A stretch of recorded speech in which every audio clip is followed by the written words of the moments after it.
सही कहा है किसी ने, समय से बलवान इस दुनिया में कुछ भी नहीं है।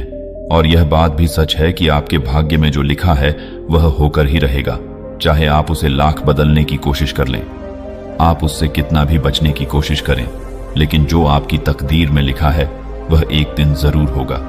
इसे किसी भी तरह से कोई भी बदल नहीं सकता, चाहे वह जितना भी जोर लगा ले। तकदीर का लिखा कोई नहीं मिटा सकता, यह बात सच है। इस कहानी को इसलिए आप अंत तक सुने क्योंकि यह कहानी आपकी जिंदगी बदल देगी। जब जब आप जीवन में बड़ी मुसीबतों और बुरे वक्त में फंस जाएंगे, तब यह कहानी आपको याद आएगी। एक बार एक किसान का बेटा था। एक बार उस किसान के घर में एक बेटे का जन्म हुआ। किसान बहुत ही गरीब था और वह दोनों भाई साथ में रहा करते थे। धीरे धीरे बच्चा बड़ा हुआ, लेकिन उसके पास खाने पीने के संसाधन नहीं थे। उसका बाप जंगल में लकड़ी काट कर जीवन गुजारता था। एक समय वह लकड़ी काटने के लिए जंगल में गया और उसका पैर फिसल गया और वह वहीं गिर गया। उसे चोट लगी और उसके पिता का वहीं देहांत हो गया। पिता के चले जाने से मां और बेटा अनाथ हो गए। उनका कोई सहारा नहीं था, लेकिन जो चाचा थे वे उनकी देखभाल करते थे और उन्हें खाने पीने को देते थे। लेकिन वे भी बोले कि कितने दिन करें, क्योंकि उनका भी एक परिवार था और अब गरीबी से उनकी हालत बहुत बुरी हो गई थी।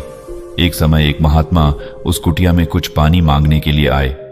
तब उस लड़के की मां बाहर आई और बोली, महात्मा, हमारे घर में खाने के लिए कुछ भी नहीं है, मैं आपको सिर्फ एक गिलास पानी दे सकती हूं। महात्मा बोले, मुझे तुम बस एक गिलास पानी दे दो, मुझे और कुछ नहीं चाहिए। मां अंदर गई और एक गिलास पानी लेकर आई। महात्मा ने पानी पिया, तभी बच्चे के रोने की आवाज सुनाई दी। महात्मा ने पूछा, लगता है आपके घर में शिशु का जन्म हुआ है? मां ने कहा, हां, इस घर में शिशु का जन्म हुआ है, लेकिन यह बहुत ही मनहूस बालक है। मां ने बताया, इसके पैदा होते ही कुछ समय बाद उसके पिता लकड़ी काटते समय पेड़ से गिर गए और उनका देहांत हो गया। अब हम बिल्कुल अनाथ हैं। महात्मा ने कहा, नहीं, यह कोई मनहूस बालक नहीं है, यह तो यहां का राजा है। मां ने कहा, राजा? यह राजा कैसे हो सकता है? हमारे घर में खाने के लिए कुछ नहीं है, हम इतने गरीब हैं कि कल कैसे जिंदा रहेंगे, इस बारे में सोचकर हमें डर लगता है। और आप कह रहे हैं कि यह एक दिन राजा बनेगा, यह भला कैसे राजा बनेगा? महात्मा ने कहा, इसके हाथों की लकीरों में लिखा है कि एक दिन यह नगर का राजा बनेगा। तब तक लड़के के चाचा आए और इस बात को सुन लिया। उन्होंने कहा, महात्मा जी, आप बेफालतू की बातें कर रहे हो, यह राजा कैसे बन सकता है? हमारी हालत और घर की दुर्दशा देखिए। किसी भी कीमत पर अगर हम कितना भी प्रयास कर लें, हम राजा नहीं बन सकते। महात्मा ने कहा, तुम जितनी मर्जी कोशिश कर लो, लेकिन जो तकदीर में लिखा है वह होकर रहेगा। उस रात उसके चाचा को नींद नहीं आई। वह रात भर सोचता रहा कि अगर महात्मा की बात सच हो गई तो फिर क्या होगा? यह भला राजा क्यों बनेगा? मेरा बेटा राजा क्यों नहीं बन सकता? मेरे बेटे की तकदीर में कुछ नहीं लिखा और इस लड़के की तकदीर में राजा बनना लिखा है, जिसने पैदा होते ही अपने बाप को मार दिया। जो कुछ भी हो जाए, मैं इसे राजा बनने नहीं दूंगा। उसने सोचा कि लड़के को मार देना चाहिए। साधु की बात सच होने से पहले यह काम करना होगा। इसीलिए उसने रात को कुटिया से बच्चे को चुराया और जंगल की तरफ चल दिया। जंगल में एक नदी बहती थी। उसने ले जाकर उस बच्चे को नदी में फेंक दिया और वहां से भाग आया।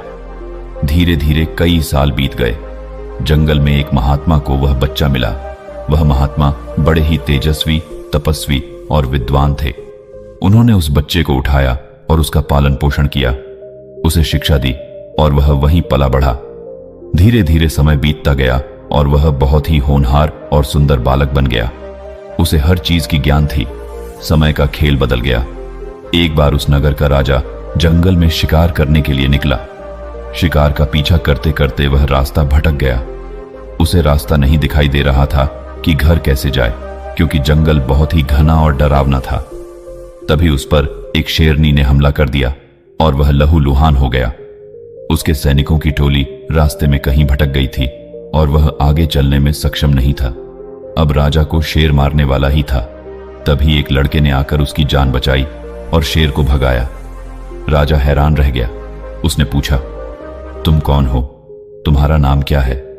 लड़के ने कहा, मुझे मेरा नाम नहीं पता, लेकिन मैं अपने गुरुदेव के साथ रहता हूं। राजा ने पूछा, कहां हैं तुम्हारे गुरुदेव? मुझे उनसे मिलवाओ। लड़के ने कहा, आप पहले अपने घावों और जख्मों को भरिए, उसके बाद मैं गुरुदेव से आपकी बात करवाऊंगा।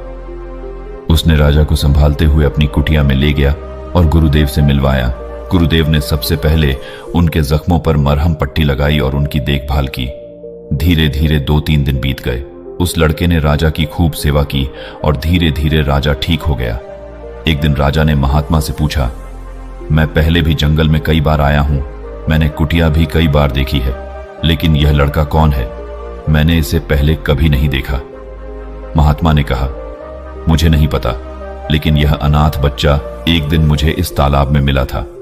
उस दिन से मैं इसका पालन पोषण कर रहा हूं और इसे अपने संतान की तरह मानता हूं। इन दोनों की बातें एक लकड़हारे ने सुन ली। वह कोई और नहीं, उस लड़के का चाचा ही था। उसे यकीन हो गया कि यह वही लड़का है जिसे उसने कई साल पहले नदी में फेंक दिया था। यह देखकर उसके मन में जलन पैदा हो गई और उसने सोचा कि किसी भी कीमत पर अब इसे राजा बनने नहीं देगा, चाहे जितना भी जोर लगा ले। अगले दिन राजा वहां से चले गए।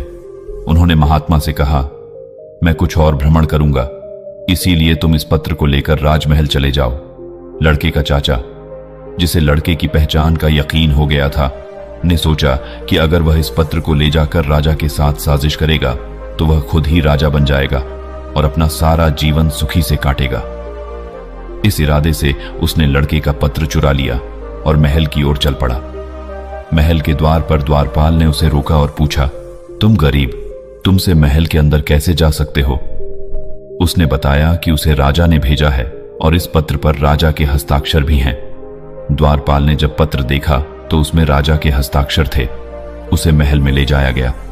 राजा ने उस पत्र में लिखा था कि जो व्यक्ति यह पत्र लेकर आए वह एक होनहार और विद्वान लड़का है, इसीलिए मैं अब राजपाट छोड़कर संन्यास लेने जा रहा हूं और अगला राजा इसे ही बना देना। नीचे राजा के हस्ताक्षर भी थे। रानी को शक हुआ कि पत्र चोरी किया गया है और यह व्यक्ति झूठ बोल रहा है। उन्होंने कुछ सैनिकों को उसके साथ भेजा ताकि सच्चाई पता चल सके। सैनिक उसके पीछे पीछे गए और रात को उसकी कुटिया में देखा कि उसने लड़के को बांध रखा था और खुद जोर से हंस रहा था। आज मैंने इसकी तकदीर को बदल दिया, अब यह राजा नहीं बन सकता, चाहे जो मर्जी कर लो, मैंने इसकी तकदीर को पलट दिया। सैनिकों ने यह सब सुन लिया और उसे देख भी लिया। उन्होंने उस चाचा को पकड़कर वापस महल में ले आए और लड़के को भी ले आए। उन्होंने लड़के को राजा बना दिया और उसके चाचा को बंदी बनाकर कारागार में डाल दिया। उसके कर्मों की सजा उसे मिल गई। लाख कोशिश करने के बावजूद भी वह लड़का राजा बन गया। चाचा को कारागार में ले जाया जा रहा था, तभी महात्मा वहां आए। उन्होंने कहा, मैंने सालों पहले कहा था कि यह लड़का राजा बनेगा। उन्होंने चाचा की तरफ देखा और हंसते हुए बोले, मैंने तुमसे कहा था कि भाग्य का लिखा कोई नहीं मिटा सकता। तुम जितनी भी बड़ी कोशिश कर लो, तुम चाहकर भी इसे रोक नहीं सकते। तुमने इस लड़के को मारने की कोशिश की, उसे घर में बांध दिया और हर संभव प्रयास किया कि यह राजा ना बने। तुमने तो उसकी जान लेने की भी कोशिश की थी, लेकिन उसके बावजूद भी तुम कुछ नहीं कर सके। अंत में वही हुआ जो उसकी तकदीर में लिखा था। यह बात सच है, तुम्हें तुम्हारे कर्मों की सजा मिल गई और उसे उसका भाग्य मिला। बाकी अगर ये कहानी आपको अच्छी लगी हो तो इस वीडियो को लाइक करें।